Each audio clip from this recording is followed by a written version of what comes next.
এটা যখন দেখবি বেরোচ্ছে না, টাইট হয়ে যাবে, মুখ ঘষলেও বেরোবে না, তখন কিন্তু আবার গলিয়ে নিতে হবে। ভালো করে লাগাও।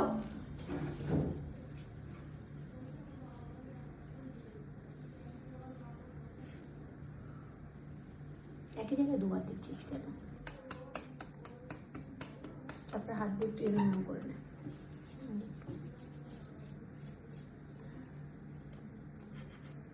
পুরো ভয় লাগে। সেটাই তো ওখানে হাসছে।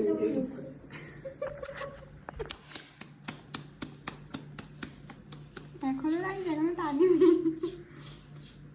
ভালোই ভালো লাগছে। আরেকটু তোর যে আমার কাছে দাঁড়া, এই জায়গাটাও করে আমি ভালো শুকাই শক্ত করে ধরো, লাগছে না, ধাপড় মার না, ধাপড়